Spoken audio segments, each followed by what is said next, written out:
Good evening. Welcome to the Spiritual Speakeasy, where the bar is always open and the spirits are always served. We had a cancellation tonight, and so we are going forth and we are speaking about holding space and what it means to hold space.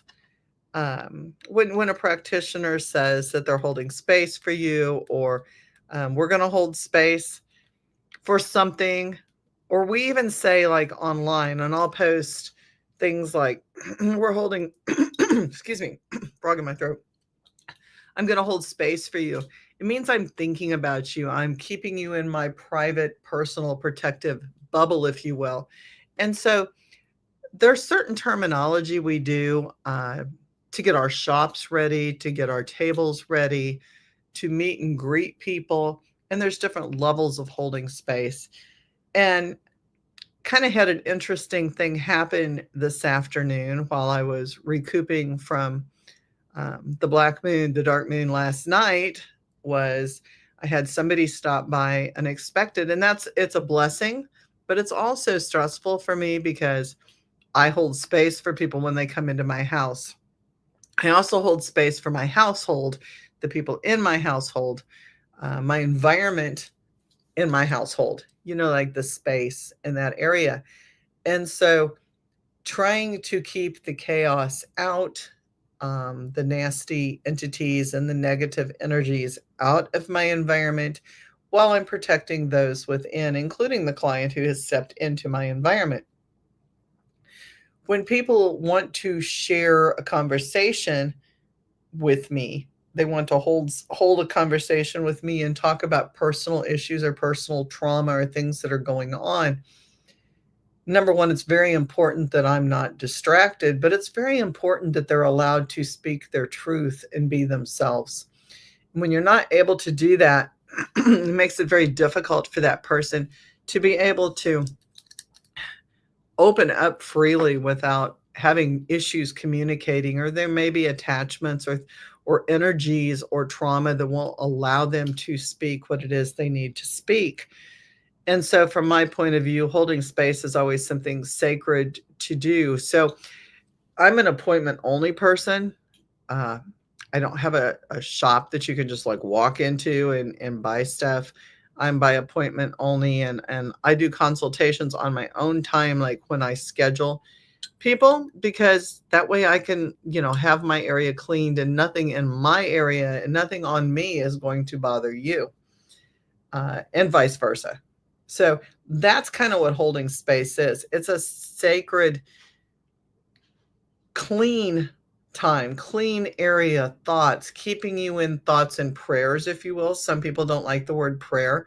Keeping you in a meditational form where I'm making sure in a special little cube of my mind that one person is able to, like, nobody can get in and hurt you during that time. That, nothing can attack you in your area of sickness or your time of sickness or grief or whatever, just so that good things can come in and the positive energy and the healing energy can come in. So that's in a nutshell what holding space means. And it's important to me to do that, like I said, because it's a safety issue, it's a boundary issue, it's a clean issue, it's a spiritual clean issue. So please feel free to comment if you disagree with that definition or you've got your own definition of what holding space is. The other reason we do this is because there are so many different practitioners out there. We all do different things. We call it the same thing, but we all have different tricks of the trade. We all have different ways we do things. One of the things that I do is I do kind of more shamanic type of work. Excuse me. I integrate multiple different techniques in with my Reiki, so it's not a pure Reiki session, and my clients are aware of that.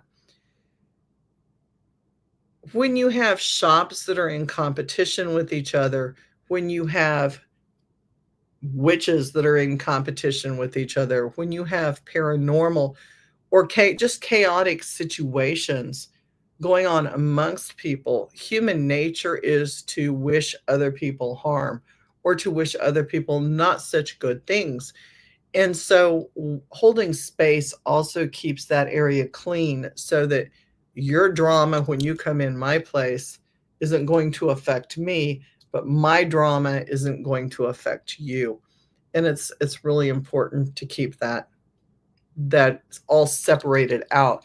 And it's a conscious effort by lighting candles, lighting incense, you know, in your mind, putting that area in a separate compartment that we don't integrate everything and have it get wishy-washy and mushy and bleed into each other as well. So what does this really mean? Like when you come into a clean space or me holding space for you, whether you're a client of mine for the first time or you're a repeat client that comes every single week, is neither here nor there because the space that I hold is always the same. It's important for me to have music that's appropriate for the situation, and I do use different music for different people. I also use music based on what's going on with me for the day. So, we may be doing a lot of shamanic type of, nature sounds with a drum beat, and it might be Native American, it can be Norwegian, it can be whatever the mood feels like for the day. Or if you've texted me ahead of time, or if I've talked to you and I know that there's some personal issues, I may go heavier in the root and in the darker music. I may go very uplifting if we're having troubles and we need to vibe higher. So I set the tone music wise with what I need and what I need to work with the client. I often use incense, and my particular incense is a clean burning resin, and it's frankincense or frankincense and myrrh. It depends on what I have. Usually it's frankincense. Myrrh tends to set off people's allergies a little bit more. When I'm actively involved in a session, I'll add benzoin if I have to. I have to ventilate with benzoin. It's pretty toxic, but I will use those. That's holding space, and I will clean my area ahead of time with that and Palo. Palo is always a good thing to use as well. I don't. People ask, well, do you use sage? Without getting into the whole sage controversy as to whether it's something that was taken from someone else or if you are authentic and you can use sage or not, I'm not going to get into all of that. I particularly do not like sage. It's just a Julie thing. Julie does not vibe well with sage. It's not something that I tend to smoke with or cleanse with. I can if I have to, and I have a stick right now that's been lit that's sitting in my shop, but I don't use it routinely. Candles depends on what I'm trying to do. You can hold space without lighting a candle. I hold space mentally for people all the time. And that doesn't mean I have to light candles wherever I'm at. If I get a call that somebody's very sick and they need me to hold space for a family member or for themselves, I'm in the grocery store. I'm not going to light a candle in the grocery store. I go to a place really quick in my mind and I set up my little perimeter and I put them in it and I send them white light and love and healing or whatever it is that they need. And that's how I do that. That's really nice to set up space for clients. You have the lighting low or off. You have things grounded. You have to be very, very well grounded yourself. You have to be clean yourself to be able to hold a good solid space for someone who, especially if they're ill or they're going through a lot of chaos, it's important to do that. If you're out in left field running around being the squirrel, which some of us are a lot of the time, that's not a way to hold space. You have to be able to maintain energy and focus, and you have to be able to not draw from your own body. It's important that we do not draw this energy from ourselves. We are filters from the energy that is around us, and we learn how to work with the energy that is around us and take from the sky and the wind and the trees and the earth or the fire, wherever we're sitting at, we have to know how to take from that to hold space and use energy. Holding space for a regular client, holding space for a family member looks very different than having a crisis client come in and holding space for them. Or when I'm doing rebirthing classes, or I'm doing even Kundalini dance classes with a client, and trauma hits or they release something. Because now you've got somebody who is getting messy. You've got somebody who's releasing chaos and trauma. They may be crying. I've had people up on my table screaming, and that's okay. Like, if that's what they need to do to release, and I don't mean screaming like in pain, but screaming, fuck you, get out, or whatever they need to scream to release that trauma, you have to be able to work with that. And that has to be a much refined space that needs to be held. You need to lock down your perimeters better.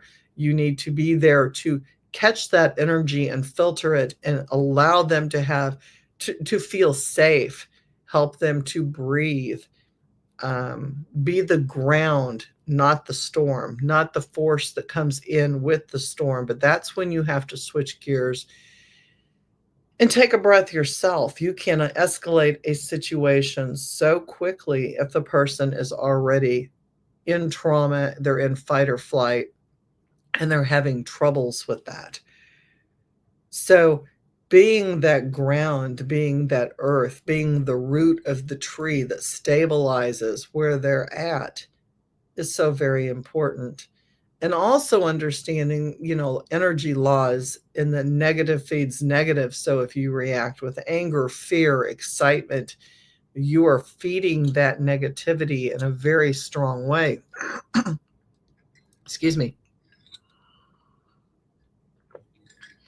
And so you have to, no matter what happens, you have to be calm, cool, and collected with yourself, and know that you have to have the faith and the ability to be able to handle that situation. Know that you're able to do that, or don't do it. And that seems weird, but don't get into a Reiki session or a holding space for a friend who's in trauma in the moment. You have to be able to filter yourself and the environment around. Don't offer to hold space for someone if you are not able to do that. A lot of people jump in and, they say, oh, I'm going to hold space for you. I'm going to light a candle for you. I'm going to pray for you, whatever. And then they don't do it. That is letting a person down. So, by all means, if you're going to hold space, or you say you're going to hold space, then please follow through and hold space. That person is counting on you for that particular energy. So being there and then keeping up your own health while you're doing that so that you're able to maintain that space is so very, very important. And I notice I've got some watchers, some viewers on right now. Like, if you have any comments, please post your comment, and let's enter in a conversation. I'm one person here, but I welcome anybody to join me in this. It's, people don't understand the amount of energy that goes into holding space for someone. It's truly amazing how much we can lose or use doing that, because if you're not flowing the energy through correctly and you're not doing what you need to do, it becomes an issue. And it's a whole chaotic situation. Holding space for someone who's in a chaos situation can bring you down very quickly, as well as you can bring them down very quickly. And because this is my podcast right now, I'm going to have to mute myself and holler at someone, because my family, bless their hearts, do not always realize that I'm podcasting.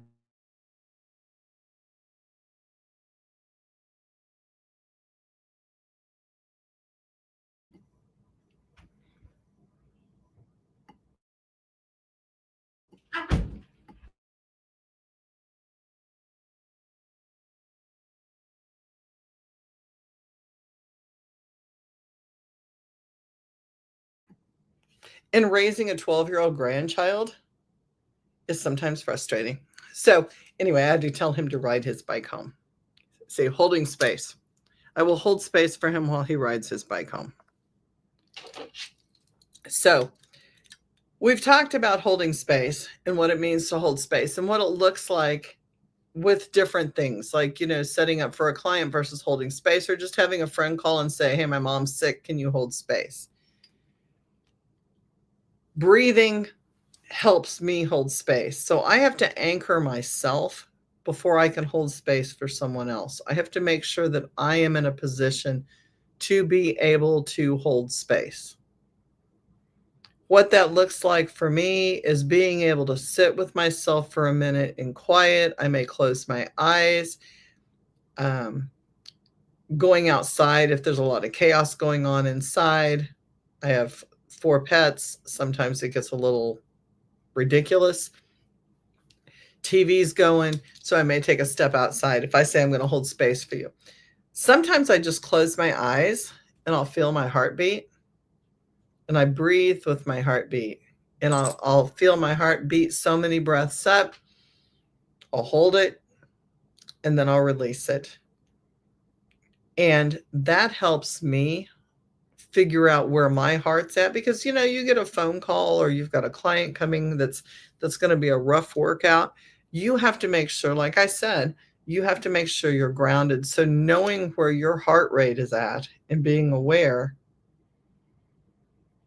and leveling that with breath and movement so that you're not too excited and your blood pressure isn't up, and you can get that calmness with the breath. I use smoke as an anchor. My spirits like tobacco. I don't smoke cigarettes, but I will shotgun cigar smoke in the area. I also use fire. Water is not calming to me. I will have a dish of water setting out, but I personally do not work in water. I'd rather light a candle and work with the flame, work with brick dust and moon water. Clearing clients and balancing rooms, I will put dishes of water around with brick dust. There's things that I will do to ground my area in preparation for that. My music is always a different vibe than a lot of people use. I've gone from anything from classical, which has usually a higher vibrational or what am I trying to say? Hertz frequency. But I also go very low depending on that client and what I need to do. Sometimes I go all the way down to root chakra level grounding for myself. I won't start out high.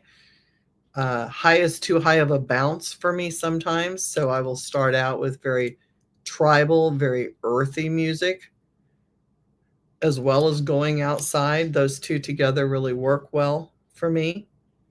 And then I've got my incense lit, so I'm working with the smoke from the incense as well as working with the cigar smoke. I'll have a candle lit. When I'm working with a client actively, and as I'm working with energy patterns, and sometimes my clients are what I call, they have very chaotic energy. I go to a very dark playlist. I have darker, more hardcore, sometimes techno.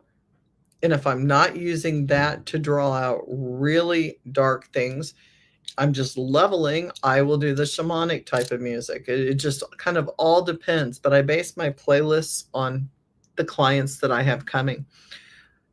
If I have to hold space for somebody and I know that they're going into surgery, or I know they've got something, I definitely use higher vibe music for the physicians and for that client as well.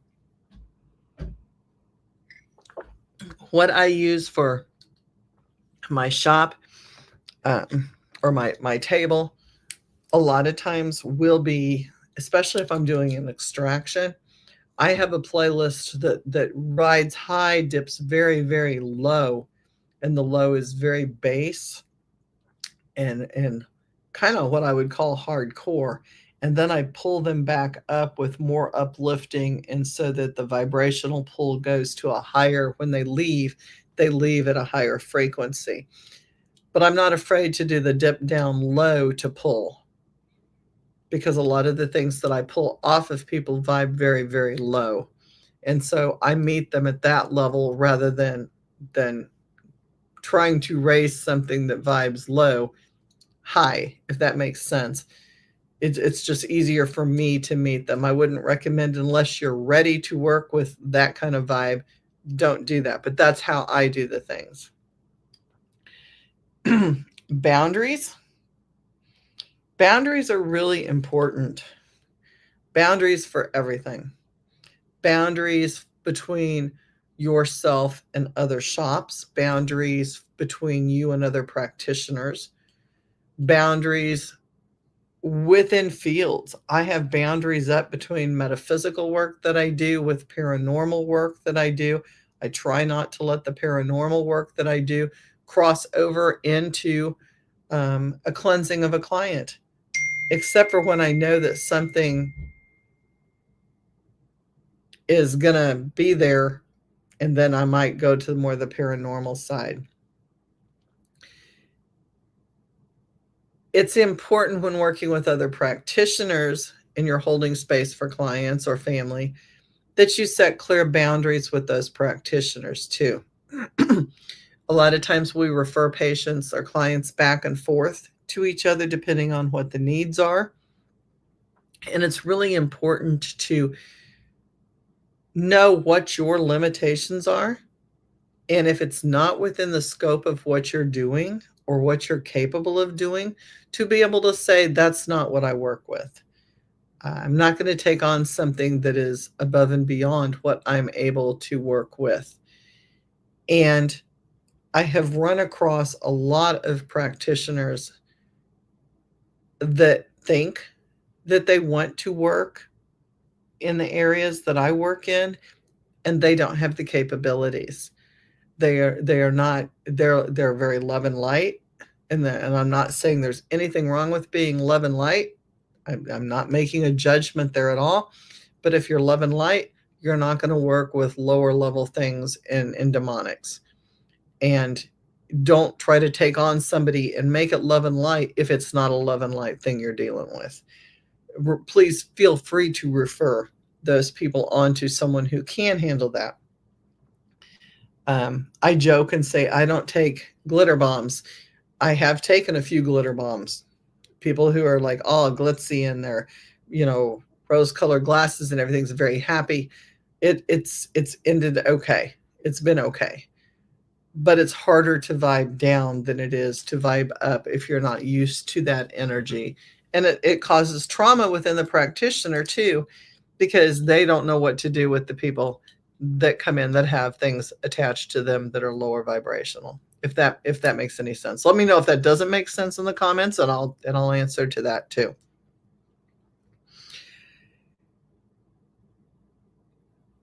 There's a lot of, when we talk about music too, music is vibrational, and that helps you clean, and that helps you ground, and that helps you do a whole lot of things.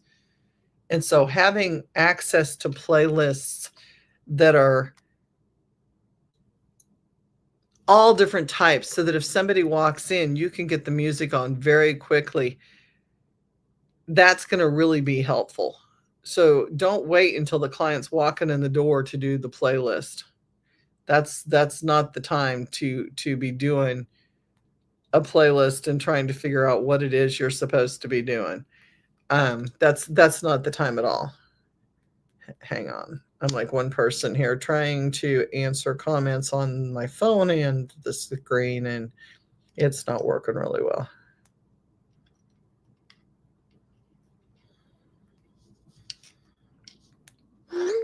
Okay. Hellcat, hi. I'm so very cut and dry on my current boundaries, comfort levels. I do what I am proficient at and hand the rest over to a respected colleague. Yes, thank you. That's so important. And there's things that, yeah, I mean, I work with a whole lot of stuff and a lot of negative stuff, but there are still certain types of things that I will not delve into. I don't have the time, I don't have the energy, and I have boundaries even within my clients. I am very big on you cannot be active in your addiction. Now, I have broken that rule twice. Um, how did it go? I chased things around my house for a couple days, could not contain some of the energy. It was kind of above and beyond my scope. And I felt like more of a counselor, which is out of my boundaries.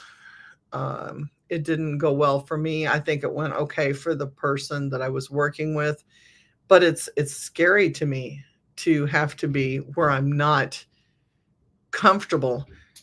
And there's triggers. Like if you have triggers for things like, if you've had addiction in your family and you've had to deal with that, or you've had abuse in your family and an abuser comes in to be on your table, that's not a good fit. Move those people on. And I'm not saying move them on to not be in your place. Refer them to someone who will actively take that particular issue. There's nothing wrong with saying I'm not comfortable with dealing with that, and I'm straight up will tell clients I can't work with that. I choose not to work with that. It's a trigger for me. I am not efficient, nor will it be a good working relationship. So holding space, I can sit and hold space for you, but working on you and holding space are two completely different things. And I will hold space for anybody who needs help with active addiction, but I'm also not going to probably put hands on somebody that's doing that while I'm holding space. It's too much for me. Vivitch Master, it is easier to vibrate downward than it is to vibrate upward. Yeah, it is for me. But there are a lot of people out there, and I'm not sure how this goes, but there's a lot of people out there that will say that they are love and light and love and light only, and they won't read if they're readers. No, we don't read anything demonic. We don't read anything negative. We poo-poo that. The door's closed. And I'm not sure how one can do that, because there's a balance and everybody's got both inside, not demonic, but everybody's got positive and negative qualities. So how you can choose to filter out a negative, I'm not sure how that works. For me, it doesn't work well. Hellcat says, any ego and pride, nope, my shit has been handed to me. Humble, humble, humble. Yeah, for sure. And part of being humble is knowing your boundaries. To me, that's a big thing. And I have no fear saying, I told a client today that stopped by, addiction stop today. That's your choice. If you don't choose to have your addiction stop, that's fine. I choose to not work while you're actively addicted. So, if today's the first day of being sober, then I will work with you, but you have to be in sober form, or at least dry while I'm working with you. I don't want any chemical impairment. First of all, it's a waste of my time and my energy, but also it is dangerous for me, as it is dangerous for you to be working in an energy field where you don't know what's going to happen to that person at any minute, not knowing what their substances have in them. So again, you're holding space at a whole nother level. Like you're talking about ruffling people's energy fields and trying to clean them and hold space for them, and shit, they could code, they could go into seizures, they could become paranoid and wonder what's going on. And that's a whole thing. And, so medically, I have to think of that too. It's easier to vibrate downward, even though you know that to vibrate downward will hurt you more at some point. At least it's active energy that makes you feel like you have more control or power. I think my opinion on that, and I get what you're saying. Yes, I stay at a lower vibe. I can choose to up vibe anytime I want, but I work so much with the dead that my vibe is a completely different, darker. I'm not going to say upper or lower. I'm going to say it's a darker vibe. Um, I have to work very hard to balance. Yep, raising. I'd love to learn to control better. Any advice? Music is my balance a lot of times, but I like to hang out in the dark. The dark is my happy place. I mean, I have days where I can get a lot done, and classical music may do it, but I'm very selective even within my classical music. I can raise my vibe for different things and different people that I'm around. It feels sometimes like am I Gen X? No. I was born in 1962, Bitchmaster. Not Gen X. No. Um, one of my jobs, one of my spiritual jobs is to walk the earth and release people that have been trapped, people who have not moved on, as well as to work with the darker entities. I work with elementals, and I work with things that do not have a particularly high vibe. I clean off addiction and trauma releases and the damage that's done to that. For me, it's easier to vibe at that level of what I'm pulling off and get it off, and then create a wave of more higher level vibe than it is for me to try to raise the vibe being high vibe. I meet it where it's at and then bring it out, and then change the vibe. That's my style. So that's a little different. But when you work a shadow, I'm very much a shadow worker. Yes, very, very dark. But consider this, and you haven't been on for some of my other podcasts, but I also believe that the willow tree, which is one of the strongest trees, and I do a lot of meditations with willow trees, and I teach that they have very, very deep spread out roots. That's why they don't get pulled over very easy in storms. And they've also are very spread out in the sunshine. So not only do the roots have to go very deep and dark, but the branches get a lot of sun and a lot of light, and it takes a balance of both of those to make the willow strong.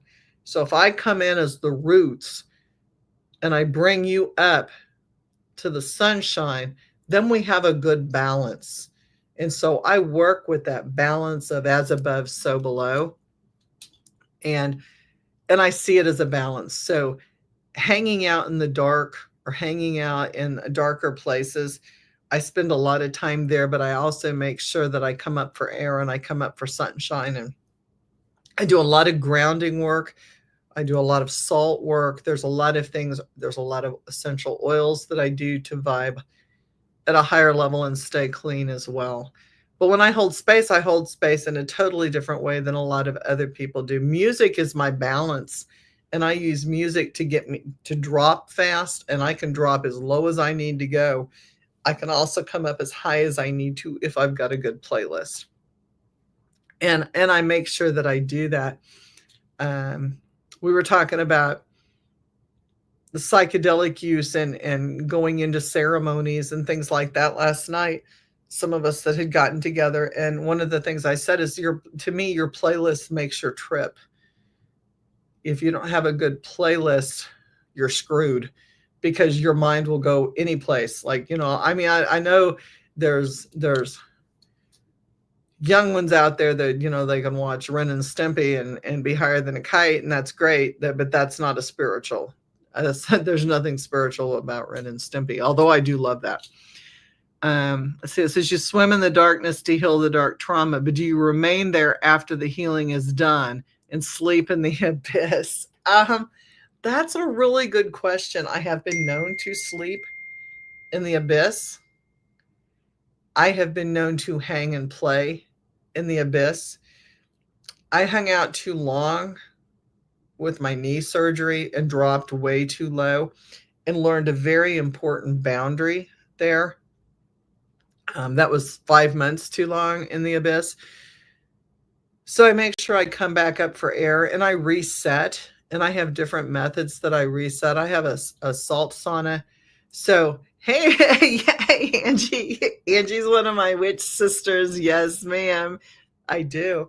I'll get on my mat now. I have daily practice now. So, since my knee surgery and my 5 month dive into my own personal hell, I have learned that when I'm done with the client, I'll rest, I hydrate, I have a cleansing detox crystal mat that I get on, I use my lights, I have a salt sauna that I will get into. There are things that I do.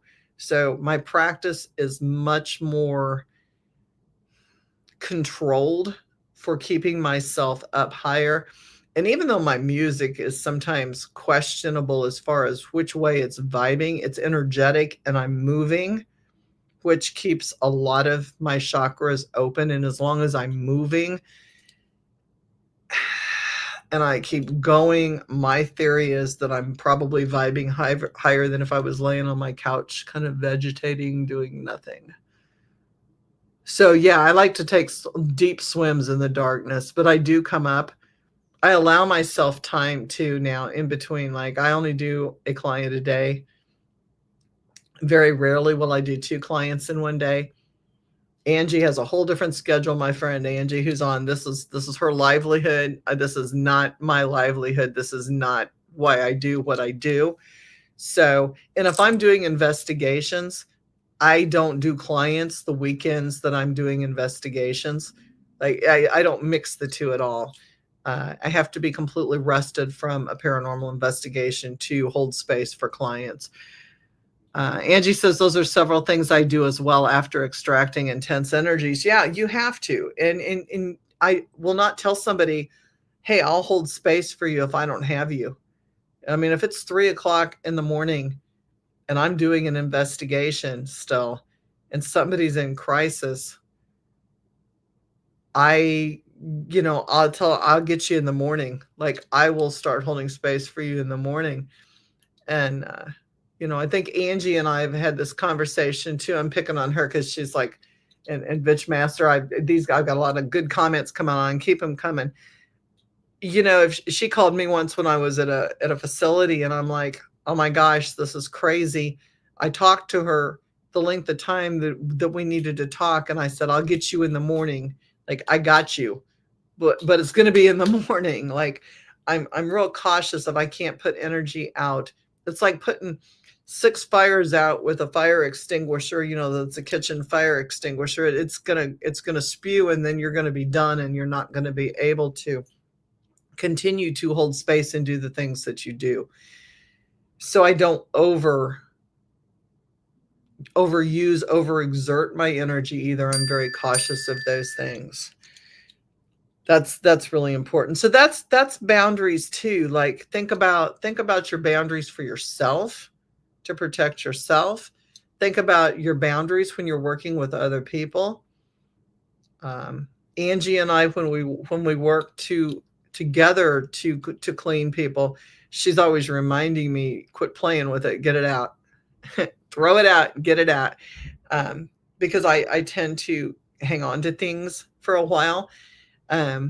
She says, I do not do the paranormal, but I have worked with you many times in extracting these energies. Yeah. So she's a catch and release person, and I'm a let's put it in a tank and see what it can do. Yeah, because she says, yes, she does. It's, to me, how do you recognize something to pull off of somebody if you don't know what it feels like and smells like and looks like and tastes like? And I get into all my senses with it, but I also have learned this time around because, we're still learning. I mean, at 63, I am still learning the game and I'm still learning to push my boundaries and what I can't push and what I can push. And one of the things that I cannot push anymore is to keep and hang on to unless I'm using it. And so, yes, I do release most of the time now. I do have vessels, and I do tend to sometimes put things in vessels for future use. but they're not actively draining me either. They are sealed properly. So that being said, and no, none of them are human. So I don't capture human spirits. That's not what I do. So I felt compelled to say that too, because that's not cool. But I do sometimes keep some entities around to play with. And sometimes I would not recommend doing that unless you know what you're doing. Or you've got a good partner. I have a good partner. My husband also watches me and watches everything constantly. So I have like a backup system too. So the things start getting weird, I have somebody that jumps in and lets me know things are getting too weird and that I need to do things. Angie says, "Why put them in a bottle? Control." That's not Angie. That was Vivitch Master. Why? Yes and no. Like sometimes there are lower level or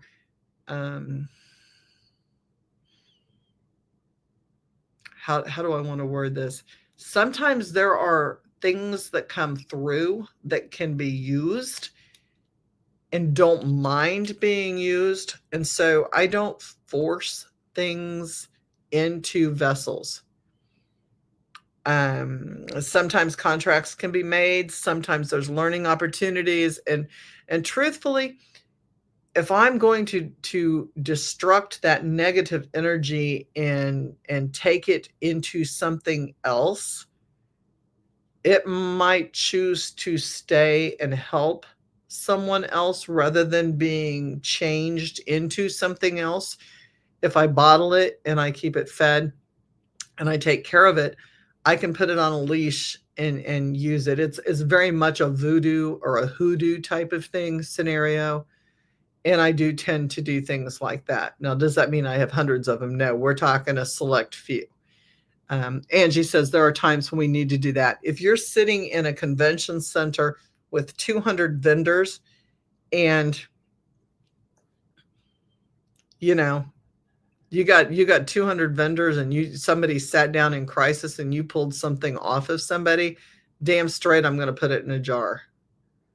Now, there's a lot of people who say, oh, no, when you pull it off and you send it down, it's going to go into the ground. Well, you're in a 3-story concrete building and you're on the 3rd floor. You're not grounding that bitch. It's going out where everybody else is. And it's going to find the first person that is got issues, and it's going to hop on. And so that's why I do what I do. Excuse me. It is the speakeasy, and I am drinking hot tea. And I've talked a lot, and I've got crunchies in my throat. So that's kind of the difference in what some of us do. That's the difference in holding space when you're doing straight Reiki, or holding space for meditation, or holding space for the clients that both Angie and I work with that have potentially destructive energy on them. There's a difference in that. I hope that answered your question, Vitch Master. Let me know if you know. It's not a control thing. Angie says those places are harder for us to release those energies, and it's harder to focus, and it's harder to hold space, and it's harder to stay clean. And all of those things are things that I think about, as I'm sure Angie does too. You know, we think about that when you're in that kind of area, and being able to control something that isn't going to make somebody else sick or has something else there. When we're holding space for ourselves and trying to keep ourselves safe, there's different levels of space too. Grounding is a necessity no matter what you're doing, whether it's paranormal, it's experimentational, it's getting cut loose with the conjuring mirror and you know, at 456 hertz and going in to see what you can pull out or what you're going to get to see. Grounding is necessity. It is an absolute for anything. Grounding first. You know, we talked about human drama, family meltdowns, chaos within the family, addictions, all of those things have a different level of space that has to be held for those kind of things. And personal space.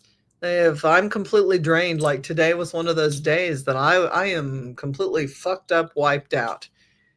And you had a client that was in crisis that came in, did not work on the client, did not.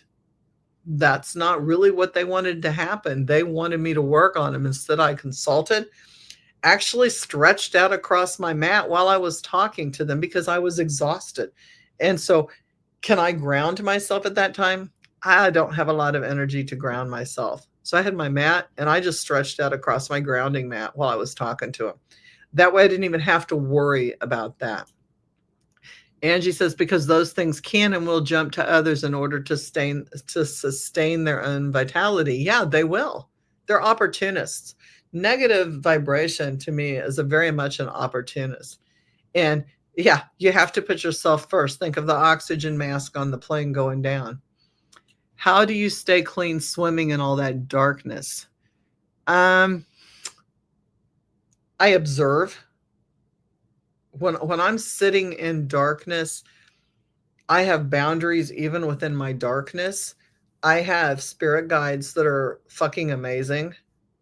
You're sorry. Angie says, sorry, I'm a bit late and behind in this chat. No. So I have, and I know Angie has too, we have spirit guides that we work with actively. My guides are very different than a lot of people's guides.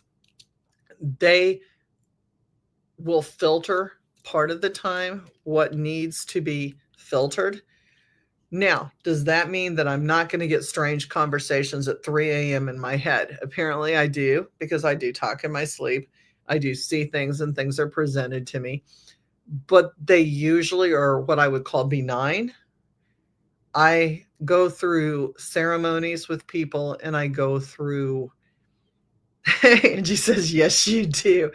I go through initiations, and even readers who have read me will say, I need you to tell your guides to back off. Like, it's okay if I come in and I access your Akashic records, or I do this or I do that. And so my guides will filter a lot of the shit stuff out unless I'm working with a client directly. And then I ask that they step back and become more guards. They will feed me information, but I also have wards and have things set up in my surroundings that protect me. They're like the soldiers, they're soldier spirits, and their job is 100% to protect me. So I go in with the team. Paranormally, I will go in with my husband. Personally, my team is my spirit guides. So they're always with me. I do have phone a friends too. So like there's a whole theory on this, and there's some good books out there that talk about spirit counsel and spirit guides. You have the immediate group that stays with you. And then I jokingly, lovingly call a cord, like your telephone cord. Remember the old phones that had cords? I call them phone a friends. So like if I want to call in Lilith, or if I want to call in even somebody who was a relative of mine way back, they don't have to hang with me all the time. I can call them and go, hey, I need you right now. Need to use Thor's hammer, whatever it is I need to use. And they will come in at that time. Archangel Michael does not live on my shoulder. Believe me, he is exhausted with working with me. But if I need Archangel Michael, I can call Michael in and he'll pop in 9 times out of 10. And he's there to do what I need. So that's the team that I do things with. Let's see. Hellcat says spirit keeping is what I label that. Symbolic mutual relationships where the mischievous, chaotic energy is directed to helpful versus destructive. Way to go, Hellcat. Perfect. Perfect way to say that. I have that as well and can relate to that. Yeah. Do you embody the spirit guide's powers? It would be, I would have to define the word powers and embody. I use them. They use me as the vessel. So special powers, like I am allowed, they give me information. So in that way, I have access to the threads or to the knowledge that I would not normally have. So in those kind of powers, yes. Releasing spirits, yes. Protective mechanisms and authority, I would have to say yes. As and Angie says, a conduit or a channel. As a channeler, yes. As a medium, yes. Now I have the ability, because of a couple of my spirits, I do come in with authority. So when I walk in and I say, I'm calling in my authority, and in the authority of so and so's name, I command you to leave, and it will leave because I'm using their authority, and I have direct permission by those spirits, and you will feel the energy, and Angie will tell you, and the same when she calls hers in. The authority comes through and you feel a whole energy shift. Like it can go cold and it can go dark and it can go black. And yeah, we've done that together. We can change an entire room's energy within a few seconds. So that's something too. And walking in with your authority, like you learn when you walk into shows or you walk into a hospital room or you walk in something, you walk in with authority. You're coming in to do work, you're coming in to help a client, you're coming in to do something.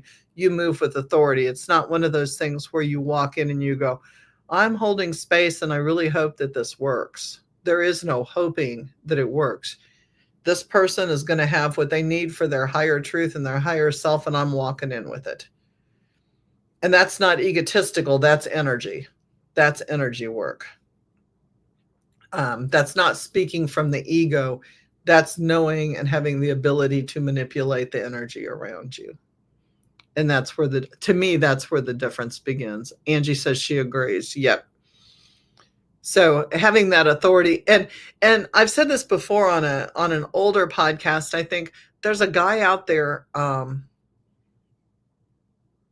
he's got a great TikTok. I don't know whether they pulled it down though. He got censored once. A great video, and he talks about, I'm sure he does too. He talks about coming in with the authority of God, and he is a Christian, and I'm nothing against any of that here. We're talking about authority. And he says it's kind of like this. You go in to rob a bank and you hand them a piece of paper and it says, I demand you to hand over all of your money. And it's a piece of paper. And you're just standing there and you're demanding, like, hey, give me all your money. But you're not even speaking. You're handing them a piece of paper. How do you think that's going to work as opposed to, having a gun at your side and going in to rob a bank and pulling the gun up and saying, hey, bitches, you're going to hand me all your money. And there's a difference in response and authority, whether it's scared or it's just common sense. One's going to get you the money and one isn't. Now, this is strictly an example, and I'm not talking about robbing banks here for YouTube people that censor this shit.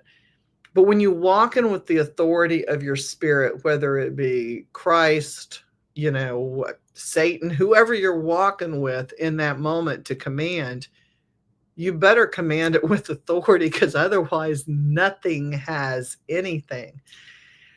Vitchmaster says, you feel empowered by authority given to you by the deity. This has a Christian influence. It has an everything influence. Faith. Okay. Hellcat. I missed that one. Hellcat says faith, belief, and then there's knowing. That's what I'm talking about. Yes. Yeah. So no, it's not a Christian influence. The berserkers went in with authority. They went in with violence too, but they went in with authority. They didn't fuck around. And that's the kind of thing I'm talking about. There's no influence there. They knew when they powered up that they were going to win or they were going to die. And that's the kind of faith you have to have going into some of this stuff. And does that seem like it's comic book? where do you think some of this shit comes from? It comes from real stories. Angie says, and you can be taken over. Okay, comments are popping. Thank you guys. Really appreciate the comments. Keep them coming. You can be taken over if you don't have this type of authority. And Hellcat says, Angie, the feeling is like no other. Blessed to have it. Yes, it is. It's empowering and not ego. It's not an ego thing. It's a knowing, like, I know that they've got my back. I know. I don't have to go, maybe they're going to show up. God, I sure hope they show up while I'm going into this battle. No, they're there, and they are there. They are here. They are with me. And I know that. It actually feels even more humble to an extent. It does. It is very humbling to know that you're the vessel for that.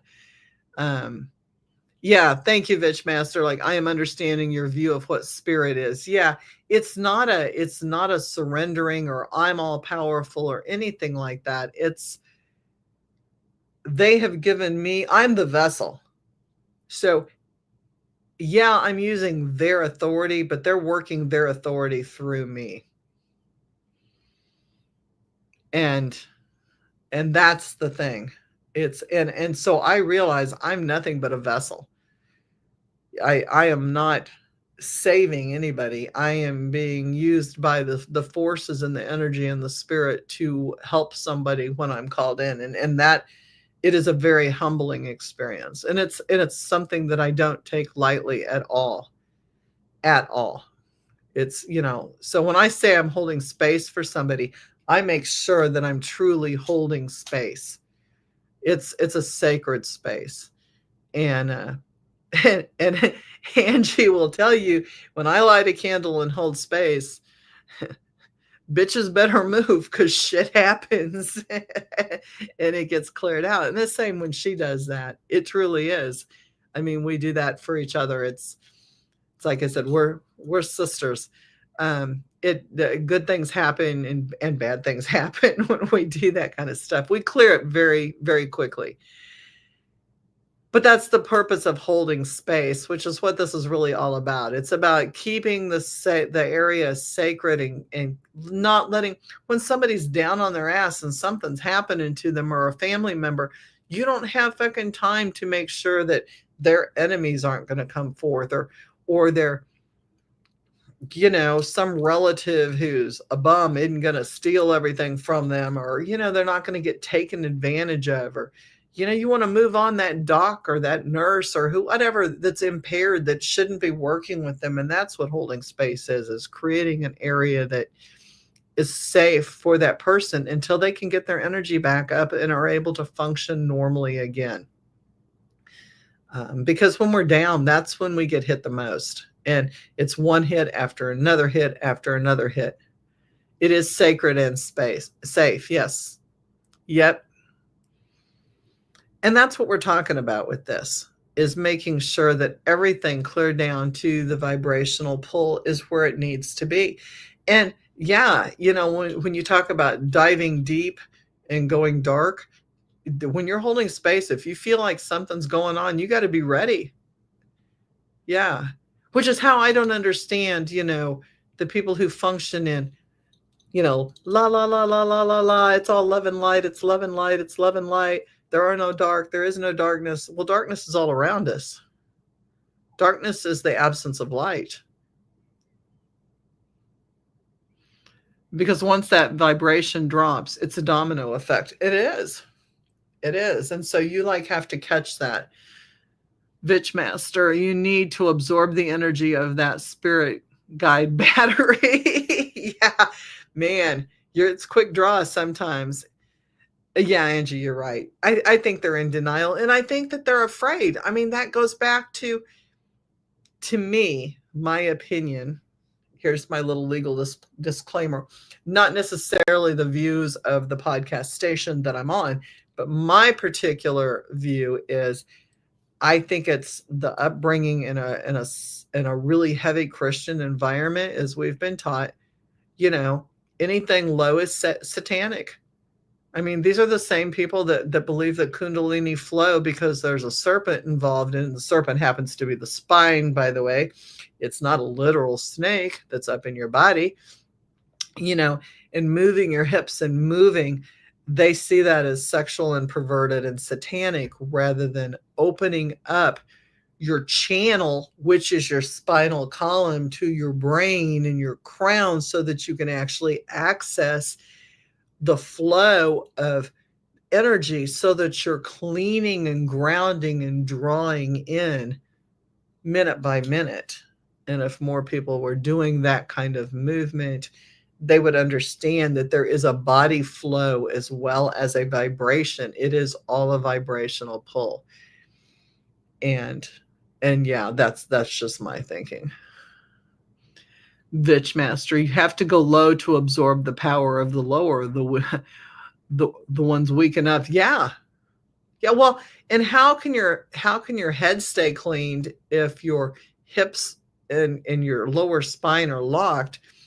How is that going to, what kind of flow are you going to have through your feet to ground?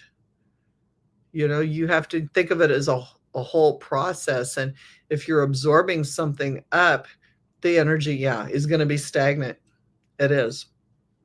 So we have to keep things moving. And that's also my choice of music. That's why I go to the darker, heavy drums, the beated music that like gets you pumping and gets you going. I love classical music. It's great for relaxation, but it does not get my blood flowing. It does not help me to be able to stand on my feet for a couple hours at a time.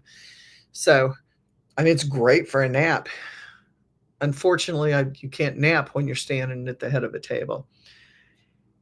Hey, learned a lot about that last night. We did. And then Julie has some really awesome playlists. So if you want some really awesome dark playlists, I have the playlists on Spotify. I will send them to you. Low energy will keep you heavy, dark, and low. You are what you absorb. Yeah, but no.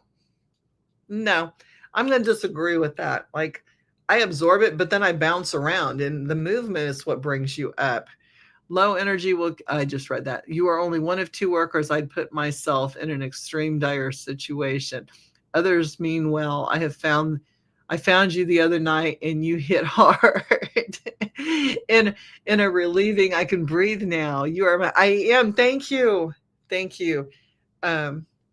Yeah. You can walk into my area, and although there is some dog and cat hair, quite a lot of it actually, even though I clean every day, the energy there's a complete energy shift when you walk into my house. And when you walk into the front of my house, it's completely grounded with all kinds of beautiful plants. And I use plants as a grounder too, and I use smells as a scent as a grounder. So there's a lot of things that I use to do that too. Hellcat is awesome. Hellcat was, I think you were searching the net last week or a week before. No, 2 weeks ago. You were just searching and landed on my pod, and I was like, yes. She's very, very cool. Very, very neat. So yeah, Angie uses plants too. I mean, there's just something about plants. And the cool thing is so many of my plants, like you can cut, like there's lemon balm and there's peppermint and there's catnip mint or cat mint. And there's all kinds of cool smells. Like when you walk in and you can just like pick most of the stuff you can pick and eat as you're coming in the door, which is kind of cool. So are there any last questions? Any comments? You guys have been like, Angie says, plants, scents, crystals. Yes, I also put crystals in my pots outside. Dogs and cats are a mess, but they fetch our slippers. So my big dog would chew them up because he chews everything up if he's left out. But he's a good dog. He just gets anxious and he has to chew one thing up at a time. It's usually the cat's toys. There's an animosity there or something. I don't know what there is. There's something going on there. Kenny the cat, who's been on my pod, he steals the tops off of my sprays. And and you end up with spray bottles dropped on you. Their spray tops dropped on you. He'll bring you a stick with feathers on it while you're in the middle of a cleansing. He hangs around and chases things that run across the room. So, but the cat hair and the dog hair is just like, and I have a completely separate area, and he's still like, it's on me. If I wear black, which most of the time I wear black, I'm like rolling cat hair off of me. It's awful. Angie will tell you, I'll sit down and they'll be like fur where I've gotten up, and that's, using tape strips and everything else. But they're a blessing. Like they raise the vibration. So how do you stay out of the dark? You have cats and dogs. The snake doesn't count. He stays in the dark. Like he's dark. But yeah. Different things like that. And I didn't mention, I have to hold space. I have a whole area of my area that I work in that is, you do follow me with a lint roller. I have a whole section of my area that's possessed and haunted entity things. Like I have 1800s last rite and exorcism kits, and I have suicide kits that the medics carried, and I have relics. Like I have all kinds of things that have attachments in that area too. So I keep that all locked down as well, and it's on camera, and it has noise sensors as well, so that I know if things are acting up, when I need to go clean them, and when I have to readjust my iron and readjust my stuff. I looked everywhere to find out how to contact you is not successful. How do you? Okay, so on my Facebook page, Julie Couch, JuliCouch. I'm also on YouTube. I have a YouTube channel. This is Supernatural Inc.'s podcast channel. And I give my phone number out because it's on every single business card, and I travel all over the U.S. It is 573-257-1774. It is a text-only number. I do not respond to phone calls. If you send me dick pics, you will be blocked. Or if you spam me, you will be blocked. I say that straight up front because those people have learned the hard way. But yeah, contact me and text. I do bone readings. My bone readings are amazing. They take an hour-ish, usually longer because I talk a lot. That's why I have a podcast, right? And I do cleansings over the internet too, because you can do that as well. So thank you guys so much. We don't play with that nonsense. Oh, okay. Hang on a second. Let me do this. It's going to come on 4 times because I have yet to figure out why it does this. I think it's because I'm on 3 different sites or 4 different sites, so it posts to all the sites. 774-573-257. I'm also dyslexic when I type. Let's see. There you go. 3 times there for you. I appreciate you guys' support. Thank you. Thank you. Thank you. Yeah, thanks, Angie. I didn't put my name. Well, it says Julie like right there on the screen. Thank you guys for being on tonight. The Supernatural Inc. podcast channel. Thanks you. We've got a lot of cool shit coming up. Like a lot of cool shit. Got some surprises that I hopefully will be able to announce this next week. That's really exciting for me, and as well as Raven's Eye Paranormal and the Spiritual Speakeasy, where the bar is always open and the spirits are always served. Have a great week coming up. Don't let the shit get you down. Don't let the man keep you down. Do what you got to do. Stay safe. Stay loving. Stay smart. And until next week, got y'all. Thank you for joining me, and I will see you Sunday at 6 p.m.